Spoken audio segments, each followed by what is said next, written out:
kita adalah hari Kamis dan besok kita akan merayakan Jumat Agung ya. Nah, karena itu message saya berkaitan dengan Jumat Agung. Nah, karena itu saudara, mari kita sama-sama mau merenungkan hari ini bagaimana saudara ya Yesus harus mati untuk kita. Kenapa Yesus harus mati, saudara? Nah, saudara, Yesus mau mati buat kita adalah untuk memberikan kita kemenangan. Ya, karena tidak ada saudara kemenangan tanpa kematian. Itu sebabnya topik saya hari ini adalah kemenangan lewat kematian. Nah, saudara, kalau kita lihat ini adalah hikmat yang saudaraku Allah berikan. Ya, dunia ini menganggap ini sebuah kebodohan. Mana ada kemenangan lewat kematian. Tapi saudaraku, ya, yang dianggap bodoh oleh dunia ini, saudara. Ya, itulah saudaraku sebenarnya hikmatnya Allah. Ya. Nah, saudara, hari ini kita mau belajar mengapa Yesus harus mati di kayu salib. Mengapa, saudara? Nah, ingat, saudara, Yesus mati di kayu salib itu bukan buat dia, saudara. Ya, Yesus tidak ada dosa. Yesus tidak mengalami kekalahan. Jadi Yesus, saudaraku, ya, tidak perlu sebenarnya harus mati di kayu salib. Dia mati di kayu salib adalah saudara untuk kita. Ya, jadi untuk apa, saudara? Ya, sebenarnya ini PowerPoint yang lama ya, Win ya, yang mestinya, tapi nggak apa-apa. Ya, yang pertama, saudara, kita mau lihat dia adalah saudara mati di kayu salib untuk membebaskan kita dari dosa. Ya, nah itu yang pertama, saudaraku. Dia mau mati di kayu salib untuk membebaskan kita dari dosa. Nah, saya mau bacakan dalam 2 Korintus pasal yang kelima, ayat ke-21, saudara, ya, dengan terjemahan sederhana Indonesia. Ya, dikatakan begini, saudara. Allah sudah membuat Kristus diperlakukan seperti orang berdosa demi menanggung dosa kita. Meskipun Kristus sendiri tidak pernah berdosa, Allah melakukan itu agar kita yang bersatu dengan Kristus dapat dibenarkan di hadapannya. Ya, ini betul ya. Nah, saudara, jadi yang pertama, saudaraku, ya, jadi kita, saudaraku, Yesus itu mati di kayu salib untuk apa katanya, saudara? Untuk menanggung dosa kita. Ya, jadi Yesus diperlakukan seperti orang berdosa, saudara. Demi apa? Menanggung dosa kita. Ya, saudara. Jadi kalau dia tidak, saudara, diperlakukan seperti orang berdosa, dosa kita tidak ditanggung. Nah, dikatakan begini, saudara. Meskipun Kristus sendiri tidak pernah berdosa. Wow, Kristus itu tidak pernah berdosa, saudara. Untuk menanggung dosa kita, saudara, diperlukan seseorang yang tidak berdosa. Ya, kalau orang berdosa tidak bisa menanggung dosa orang lain karena dia sendiri berhutang dosa, saudara. Ya, kalau orang hutang, nggak mungkin kan dia bayar hutang, saudara. Tidak mungkin. Dia sendiri harus bebas hutang, baru dia bisa menebus orang dari hutang. Ya, nah demikianlah, saudara, Kristus itu dia harus datang sebagai manusia yang tidak berdosa. Makanya dia adalah firman itu sendiri yang berinkarnasi menjadi manusia, saudara. Ya, kalau bukan firman yang berinkarnasi jadi manusia, maka manusia itu bukan manusia yang kudus, saudara. Bukan manusia yang bebas dari dosa. Ya, makanya saudara, Yesus itu adalah inkarnasi dari firman itu sendiri. Ya, dia jadi manusia 100% atau sepenuhnya, tapi dia sekaligus juga Allah sepenuhnya. Dia tidak berdosa, saudara. Makanya dia bisa menebus kita dari dosa. Ya, jadi itu sebabnya, saudara, ya, kita harus sadar Yesus itu adalah inkarnasi dari firman. Nah, ada pengajaran kristologi yang sesat, ya, yang mengatakan, oh, dia bukan inkarnasi dari firman.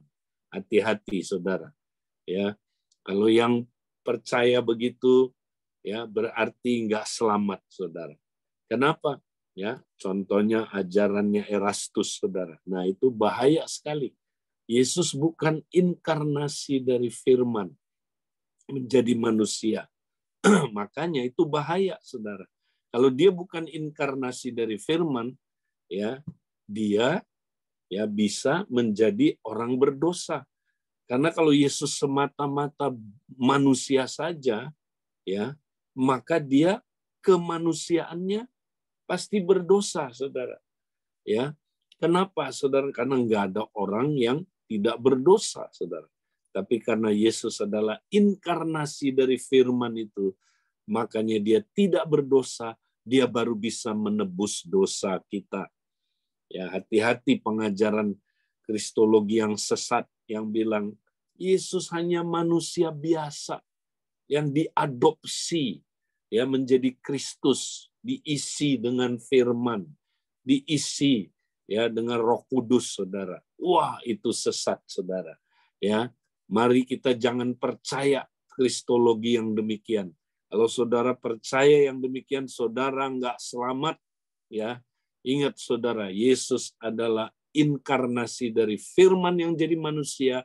Dia adalah manusia, ya, sepenuhnya yang tidak berdosa, sekaligus Allah sepenuhnya. Makanya dia bisa menjadi pendamai antara manusia dengan, saudaraku, ya, Allah. Ya, nah ini lagi Erastus di sini keliru lagi, saudara. Yesus itu bukan Allah. Wow, bahaya sekali, saudara. Kalau dia bukan Allah, dia hanya manusia saja, dia nggak bisa menjadi pendamai, nggak bisa menjadi, saudara, yang menyatukan kita, menebus kita dari dosa dan menyatukan kita dengan Allah.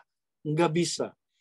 Saudara, jadi kita harus percaya kristologi yang benar, saudara. Ya, nah ini penting. Jadi kita bersyukur Yesus itu tidak berdosa, saudara. Makanya dia baru bisa menebus kita dari dosa. Makanya siapapun di dunia ini, saudara, yang tidak, ya, yang adalah cuman manusia, saudara, meskipun dia mau mati buat kita, saudara, dia nggak bisa menebus kita dari dosa. Buddha itu orang baik, saudara, ya, tapi dia orang berdosa. Sekalipun Buddha mau berkorban buat kita, menyelamatkan kita dengan mati, menggantikan kita, nggak bisa, saudara, karena dia manusia berdosa. Ya, jadi siapapun, saudara, kalau kita lihat Muhammad sekalipun, ya, saudara, dia, ya, adalah manusia yang berdosa. Dia nggak bisa menebus kita dari dosa karena dia sendiri berdosa. Seandainya dia mau pun, saudara, menebus kita dari dosa, nggak bisa. Ya, karena dia sendiri hutang dosa. Siapa aja, Sai Baba, saudara sebut tokoh-tokoh agama, semuanya orang berdosa. Dia nggak bisa menyelamatkan kita dari dosa karena dia sendiri orang berdosa. Tapi Kristus datang, saudara. Dia mau, saudaraku, jadi manusia yang tidak berdosa. Dia kemudian mati di kayu salib, saudara. Puji Tuhan, oleh karena penebusannya, saudara, kita semua boleh dibebaskan dari dosa, saudara.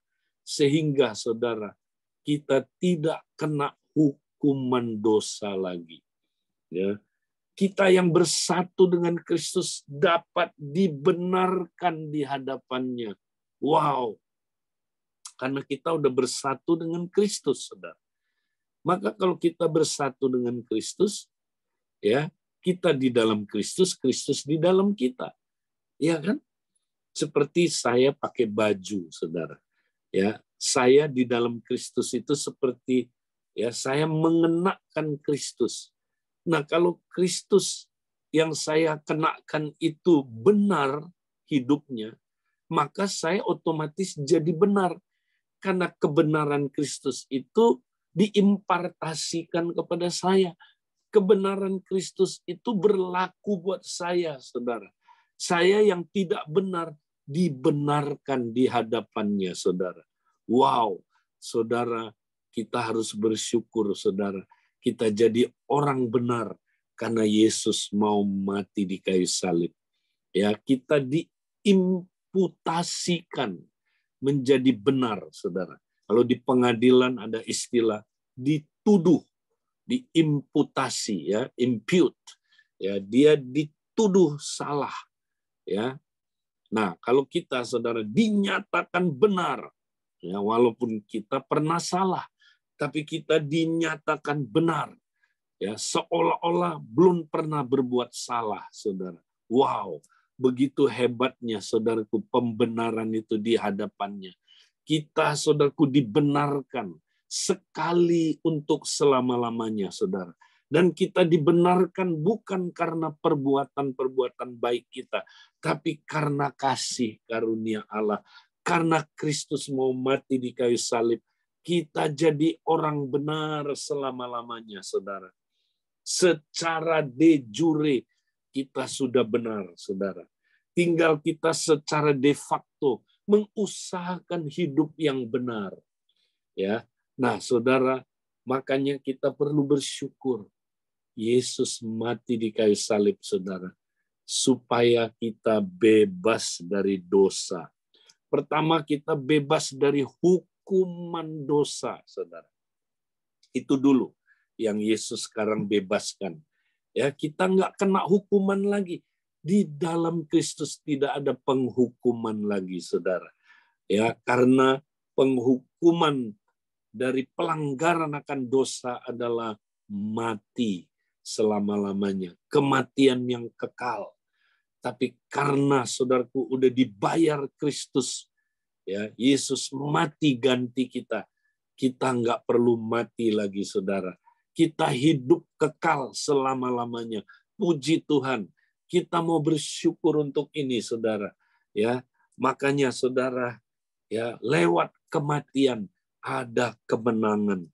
Pertama adalah kemenangan terhadap dosa, hukuman dosa. Bukan sampai di hukuman dosa aja, saudara. Ya, karena kematian Yesus, kita juga dibebaskan dari hukum dosa. Ya, kalau tadi hukuman dosa, ini hukum dosa. Hukum dosa itu apa, saudara? The power of sin, kuasa dosa.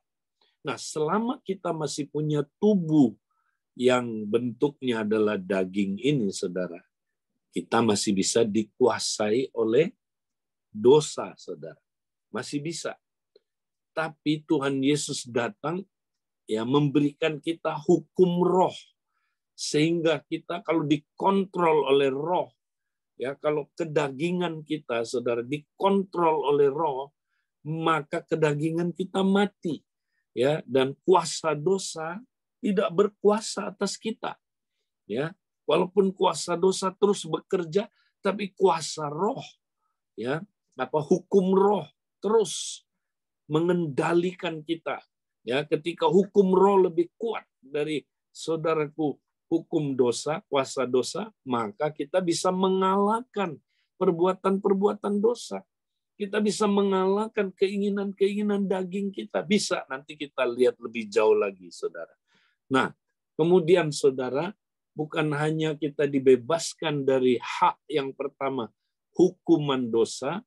Kedua, kita dibebaskan dari hukum dosa atau the law of sin, ya.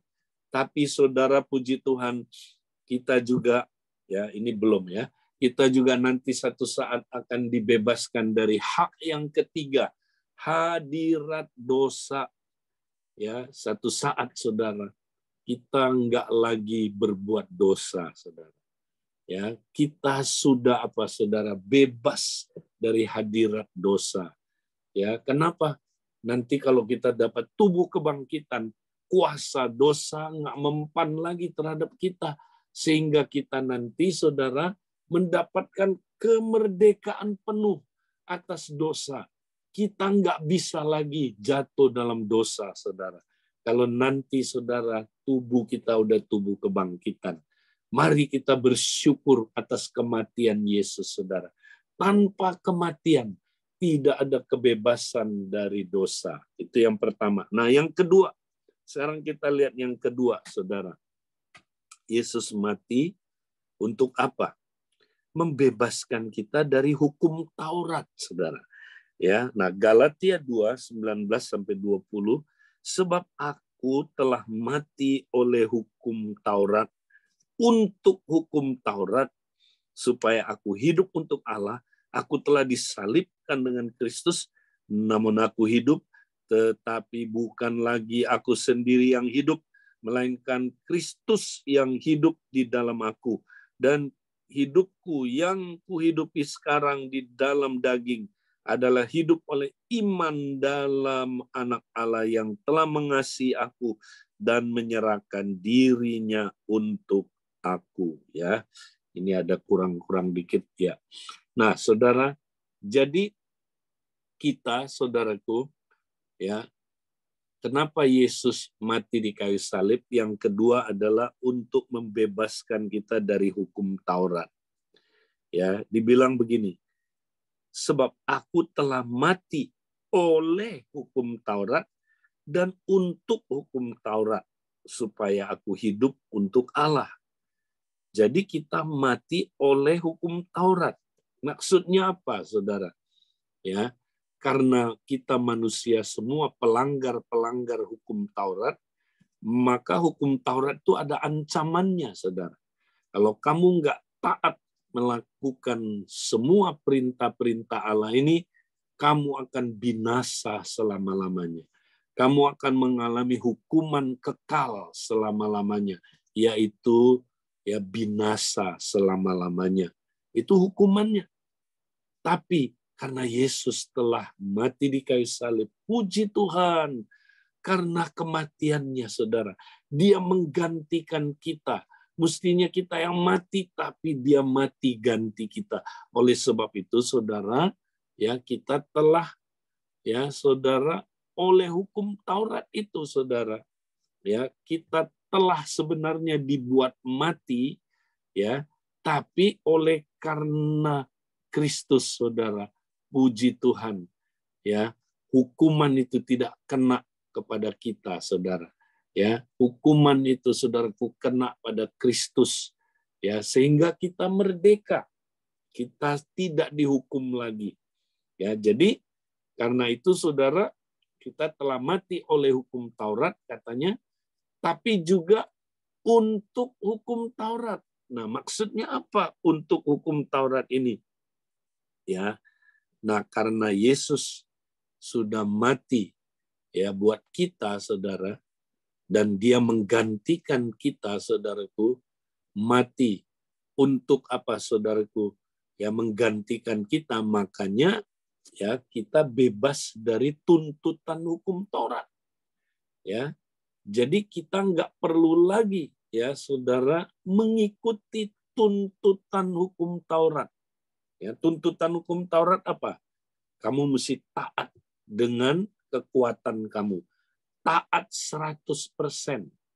Ya, kamu harus taat 100%. Nah, ada nggak orang yang bisa taat 100% melakukan hukum Taurat? Nggak ada, saudara. Ya, nggak ada. Ya, jadi itu sebabnya kita nggak perlu lagi taat terhadap hukum Taurat dengan kekuatan kita, saudara. Ya, tapi kita cukup tinggal dalam Kristus, Ya, kalau kita tinggal dalam Kristus, nanti Kristus yang menolong kita untuk bisa menggenapi hukum Taurat. Kristus yang menolong kita untuk kita bisa taat terhadap hukum Taurat, saudara. Ya, nah saya mau kasih ilustrasi supaya kita mengerti. Ini memang salah satu ayat yang sulit dimengerti kalau kita nggak ngerti ya intisarinya, saudara. Nah, lewat cerita ini saudara akan mengerti apa yang dimaksud dalam Galatia 2, 19-20 ini. Ya, ada sebuah cerita saudara tentang ya ada sepasang suami istri. Nah, suami istri ini menggambarkan suaminya menggambarkan hukum Taurat, ya istrinya menggambarkan manusia kita. Ya, kita semua udah kawin sama hukum Taurat, saudara. Ya, kita semua, ya manusia yang berdosa ini, saudara. Kita semua kawin sama hukum Taurat. Nah, bayangkan, saudara, suami kita hukum Taurat itu suami yang baik sebenarnya, saudara. Ya, dia tegas, dia adil, ya, dia nggak kompromi. Ya, dia adalah saudaraku pribadi ya yang sangat-sangat tegas. Ya, tapi juga dia adil, saudara. Ya, dan dia akan selalu menghukum kesalahan-kesalahan istrinya. Nah, bayangin saudara, kita istrinya ya itu lemah karena daging ini, saudara. Ya, kita lemah. Kita berbuat salah terus. Ya, bayangin saudara. Ya, dia bilang, "Jangan berzina." Kita berzina, saudara. Ya, dia bilang, "Jangan berbohong." Kita berbohong, saudara. Ya, dia bilang, "Jangan mencuri." Kita suka mencuri, saudara. Ya, dia bilang, "Sembahlah Allah satu-satunya." Ya, jangan nyembah berhala. Kita nyembah berhala. Ya, saudara. Jadi suami kita, sang hukum Taurat ini, saudara, tegas. Begitu kita, saudaraku, salah, kita dihukum, dihajar, dijatuhi hukuman, mati hukumannya, saudara. Ya, tapi sebelum kita menuju kematian, di dunia ini juga banyak konsekuensi yang kita akan alamin. Ya, kita akan alamin hidup yang nggak ada damai sejahtera. Ya, karena salah melulu kan, bikin salah lagi, bikin dosa lagi. Ya, kita ya saudara, waduh, susah sekali deket sama suami yang kayak begini. Ya, walaupun kita udah kawin, tapi kita nggak bisa deket sama dia karena dia, saudara, sangat-sangat ya tegas, kudus. Kita nggak bisa kalau saudaraku berbuat dosa dekat-dekat sama dia. Nah, inilah saya mau tanya, kalau saudara kawin sama suami yang kayak begini, saudara, saudara bahagia apa enggak? Stres ya. Waduh, stres. Lalu saudara, di tengah kita stres, lagi mikirin, waduh, nasib kawin sama ya suami yang namanya hukum Taurat. Tiba-tiba datang seorang pemuda, saudara. Wah, pemuda ini ganteng luar biasa, saudara. Ya, dia lebih ganteng lagi, saudara, ya daripada suami hukum Taurat ini. Ya, namanya Yesus, saudaraku. Lalu dia datangi kita. Dia bilang, "Kamu stres ya? Ya pantes, kamu punya suami yang kayak begini. Kamu nggak bisa seimbang sama dia. Ya pantes kamu stres. Ya, karena ya suami kamu itu tegas, kudus, adil, ya melakukan apa? Dia pokoknya kalau kamu salah, dia hukum kamu." Ya. Lalu saudara, pemuda ini namanya Yesus ini, saudara. Dia memberikan tawaran. Kamu mau nggak hidup bahagia? Kamu mau nggak ya nggak kayak begini nih, hidup dalam hukuman terus, ya tertuduh terus? Mau? Nah, maka pemuda ini bilang begini, ya, kalau kamu mau, kamu mesti apa? Ya, kamu mesti ganti suami. ya kan, ganti suami, ya, dan aku bersedia menjadi suami kamu. Wow, kalau aku jadi suami kamu beda. Ya, aku tahu kamu memang ya lemah, kamu memang tidak mampu melakukan semua ya hukum-hukum Tuhan. Ya, aku tahu itu. Itulah sebabnya aku yang akan menggantikan kamu. Aku yang akan menolong kamu. Aku yang akan membantu kamu supaya kamu bisa melakukan semua tuntutan-tuntutan dari Allah. Ya, kamu mau nggak kawin sama saya? Ya, nah ada syaratnya kalau kamu mau kawin sama saya. Ya, pernikahan kamu ya harus cerai dulu. Ya, nah cerai itu hanya bisa terjadi lewat satu syarat, kematian. Ya kan? Kalau enggak kamu yang mati atau suami kamu yang mati. Kalau salah satu kalian mati, pernikahan itu ya sudah bubar. Pernikahan itu sudah berakhir. Nah, sekarang kita suruh suami kamu mati. Bisa enggak suami kamu mati? Enggak bisa. Ya, hukum Taurat itu suami itu ya tidak bisa mati. Hukum Taurat itu sampai selama-lamanya nggak pernah akan hilang. Ya, dia nggak akan pernah ya mati. Jadi kemungkinan mati cuma satu, kamu. Kalau kamu mati. Nah, gimana caranya mati? Nggak boleh bunuh diri. Nggak boleh bunuh diri. Ya, kamu mau nggak mati? Cara matinya cuma ada satu cara.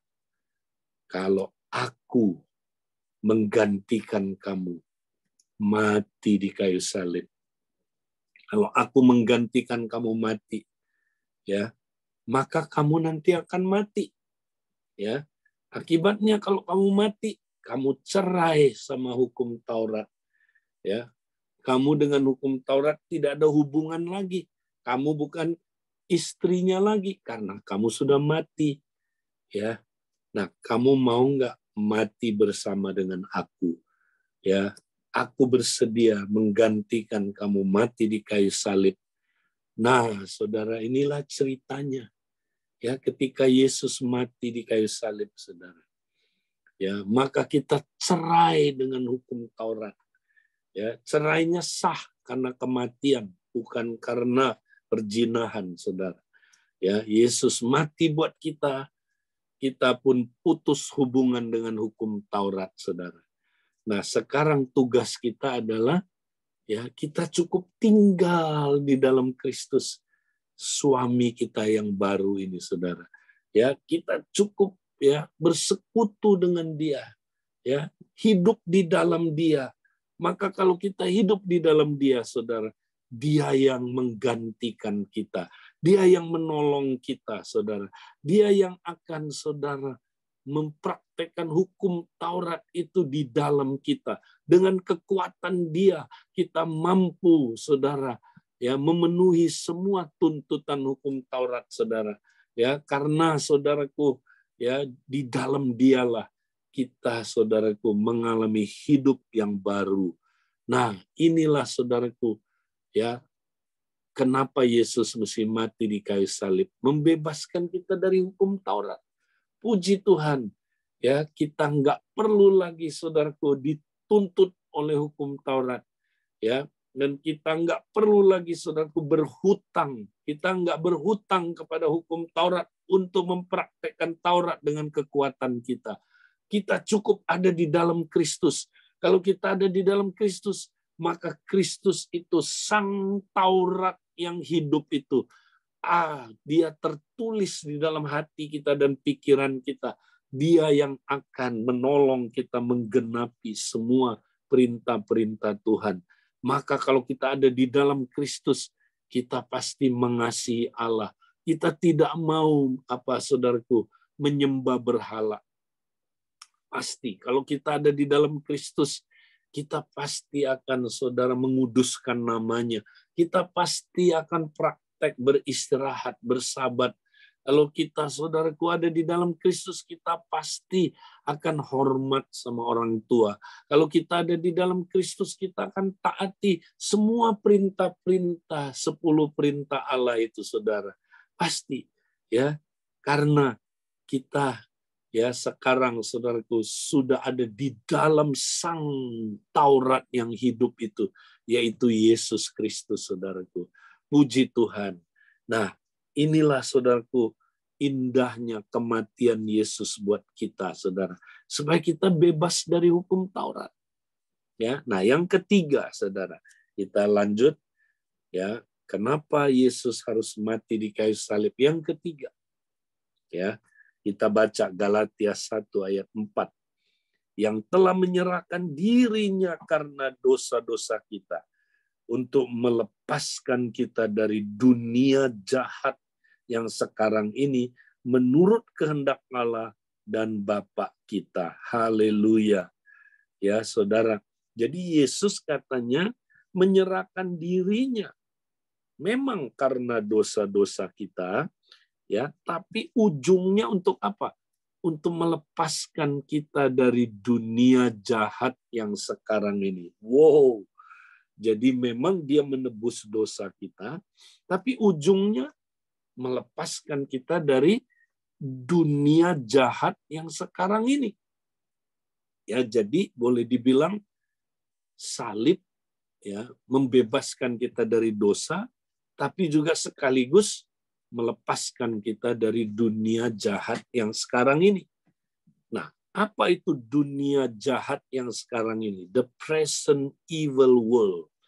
Ya, jadi dunia itu jahat, saudara. Ya, dunia yang sekarang kita hidup ini jahat. Nah, jahat artinya apa?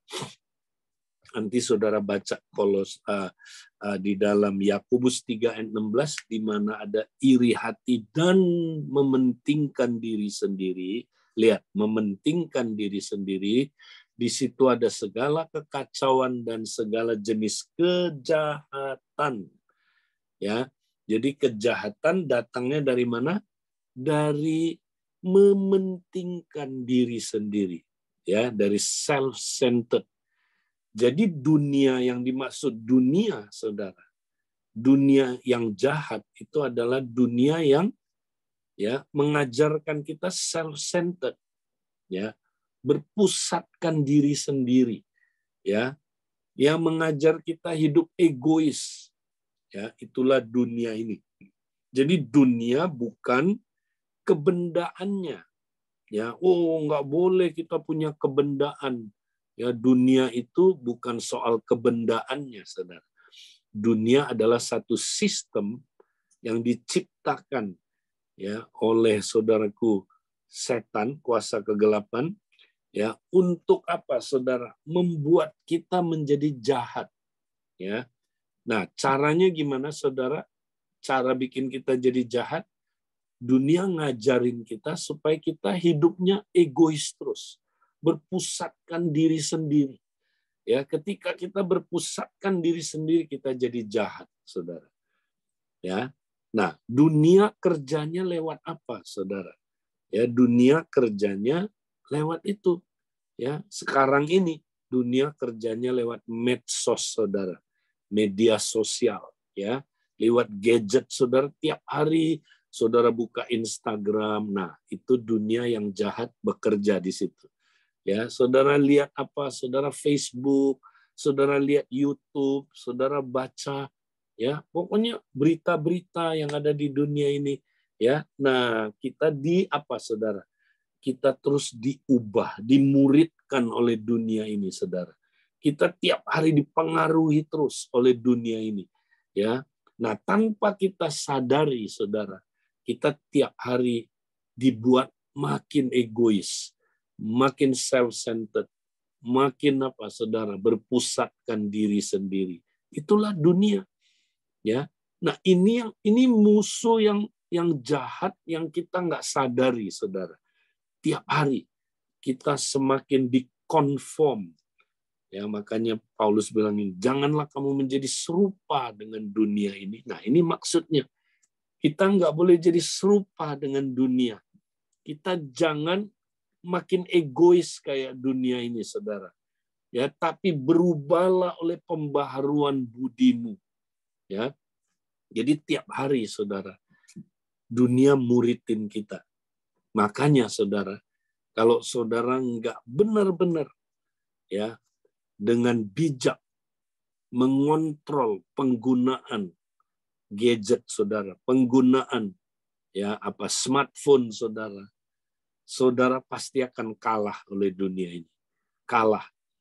Ya, makanya banyak orang saudara, ya dia datang dengar firman hari Minggu, ya ikut komsel, tapi hidupnya nggak berubah-berubah. Ya, bahkan semakin berubah tapi serupa dengan dunia ini. Makin egois.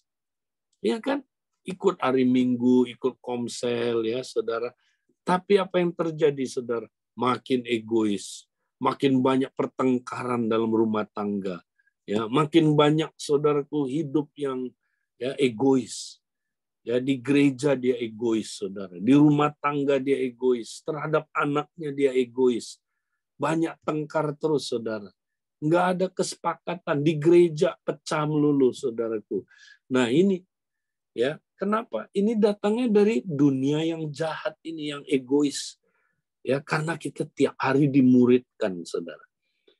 Ya, coba cek berapa ribu kali saudara sentuh smartphone, saudara.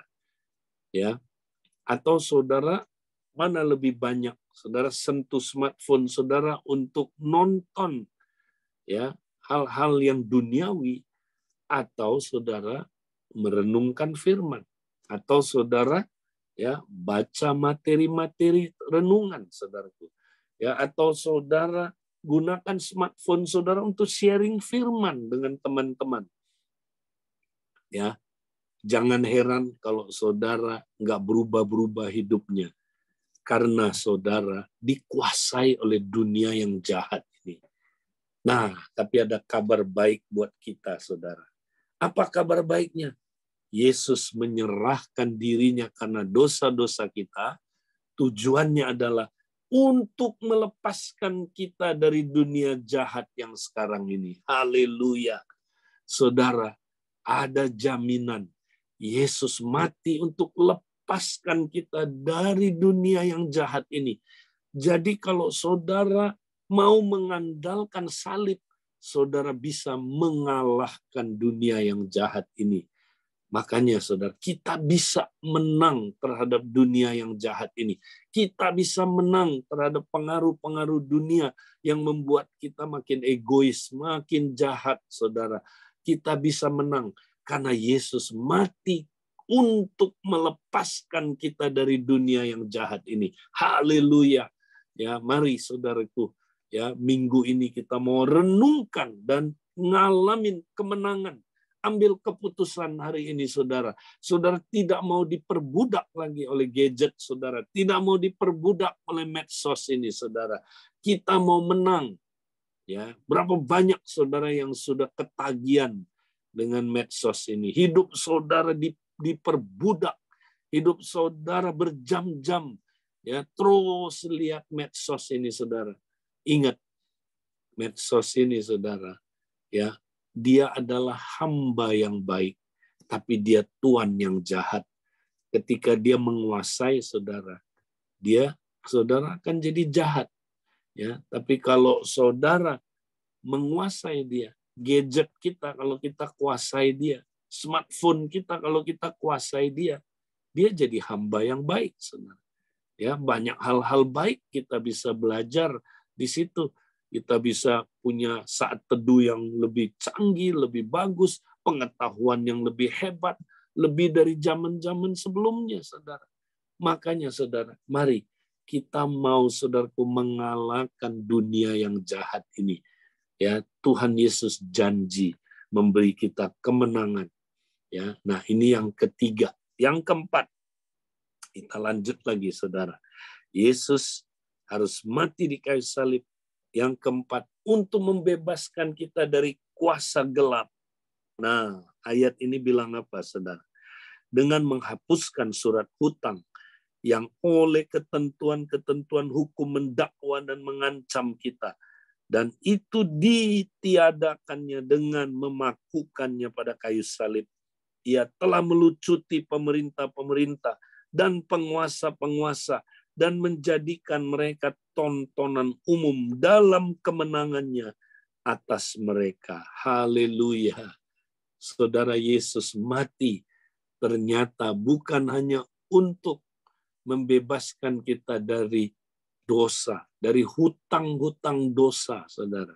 Ya, kita bukan hanya dibebaskan dari hukuman dosa, tapi sekaligus, saudara, kita dibebaskan dari kuasa kegelapan. Ya, karena dunia ini, saudara, dikuasai oleh kuasa kegelapan. Ya, ingat, saudara, dunia dan setan yaitu kerjasama, saudara.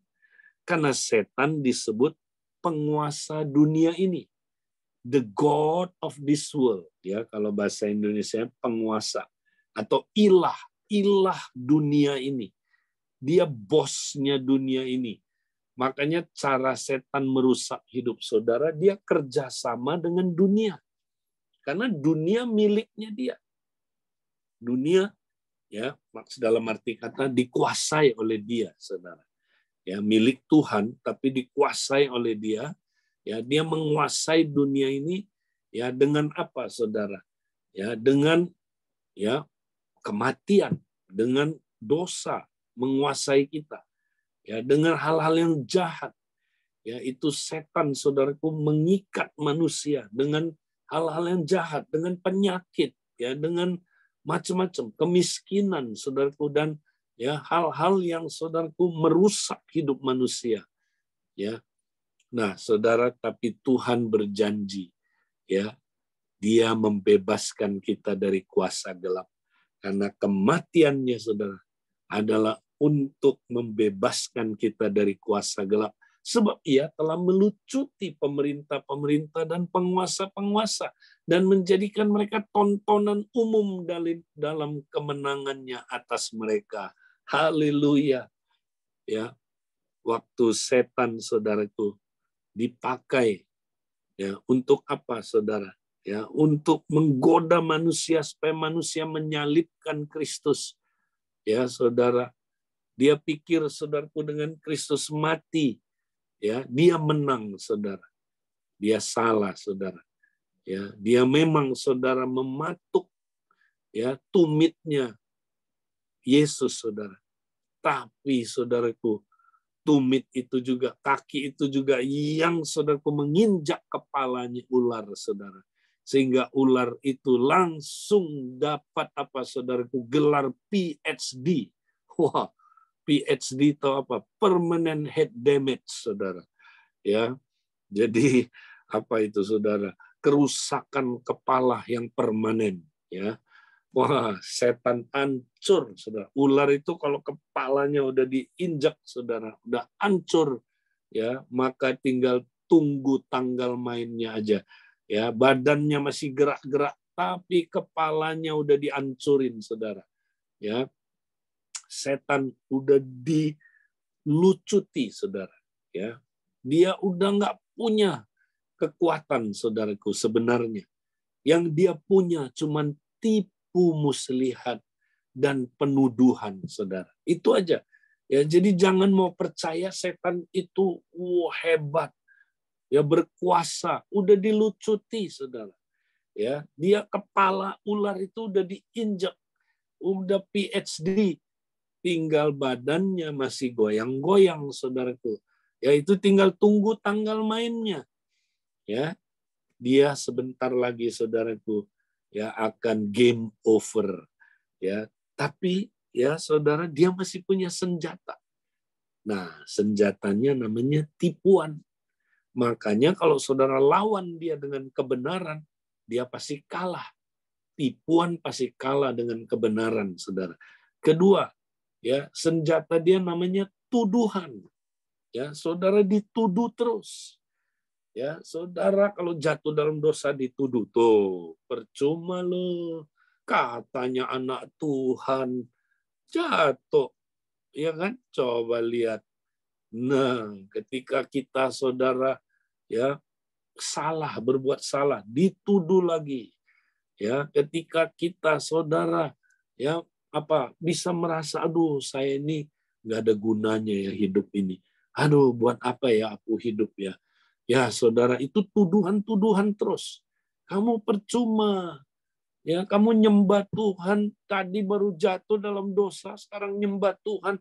Enak aja, lu kira gimana? Lu kira Tuhan terima kamu? Waduh, ya saudara, tuduhan-tuduhan. Nah, kalau kita dituduh, saudara, maka saudara, kita harus stand firm ya dengan kuasa salib. Kalahkan dia dengan kuasa salib. Tunjukkan kepada dia Yesus sudah mati di kayu salib buat saya. Sehingga saudaraku, setan tidak akan punya apa-apa lagi, saudaraku. Dia nggak bisa mengalahkan saudara kalau saudara tunjukkan kuasa salib itu.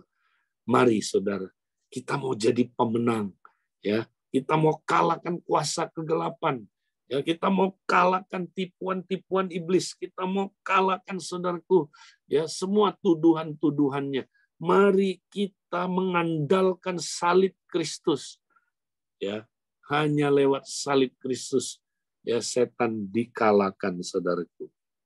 Ya, makanya ada benernya, saudara. Cerita-cerita Dracula ya. Ada benernya, saudara. Kalau dia ditunjukkan salib itu dia langsung keder. Ditunjukkan salib itu dia ketakutan. Ya, ada benernya, saudara. Tapi bukan. Ya, nah yang nggak benar adalah kita pikir dia takut sama salib secara fisik. Ya, bentuk palang itu, saudara, yang dia takuti. Bukan. Tapi kebenaran yang ada di dalam salib itu yang dia paling takuti, saudara.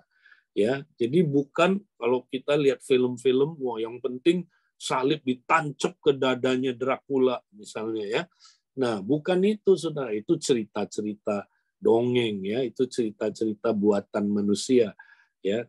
Yang setan takuti adalah kebenaran di dalam salib itu, bahwa lewat kematian Yesus, saudara, menggantikan kita, setan sudah dikalahkan, saudaraku. Dia dilucuti, ya. Itu sebabnya, saudara, mari kita mengandalkan salib Kristus. Yang terakhir, saudaraku, ya, kita, ya, kenapa Yesus harus mati di kayu salib buat kita? Untuk membebaskan kita dari keinginan daging. Nah, ini yang tadi, saudara, ego kita.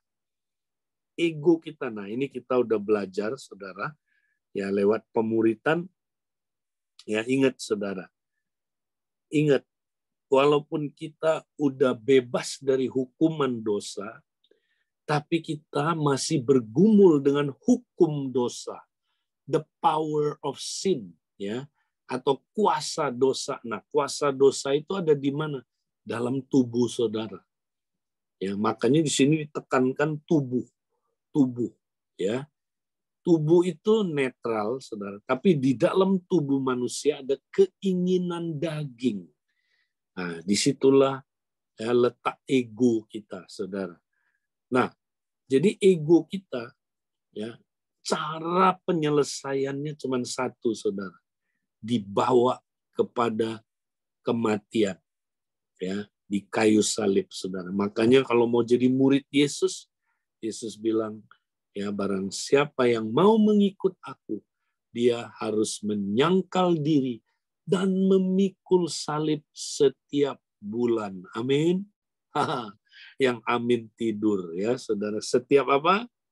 Ya, setiap hari, ya. Nah, saudara, kenapa? Karena ketika kita pikul salib, sangkal diri, saudara, maka ego kita mati. Ketika ego kita mati, saudara, apa yang terjadi? Ya, kehidupan Yesus menjadi nyata dalam tubuh kita. Puji Tuhan. Saudara, mari pada minggu ini, saudara, kita mau terus renungkan, ya, mengapa Yesus harus mati di kayu salib buat kita. Pertama, untuk membebaskan kita dari dosa. 2, untuk membebaskan kita dari hukum Taurat. 3, untuk membebaskan kita dari dunia yang jahat. Ya, 4, untuk membebaskan kita dari kuasa kegelapan. Dan yang terakhir, untuk membebaskan kita dari keinginan daging atau ego. Puji Tuhan. Baik, saudara, karena waktu saya harus ada di mesbah doa yang lain, saya doakan saudara supaya saudara merayakan Jumat Agung besok ya dengan dalam, dengan sungguh-sungguh, dan merayakan ya Minggu Kebangkitan dengan penuh sukacita karena saudaraku Yesus ya dia sudah mati, dikubur, bangkit bagi kita. Puji Tuhan, segala kemuliaan bagi Tuhan. Saya kembalikan ke teman-teman yang bertugas. Saya mohon maaf harus segera tinggal. Tuhan berkati.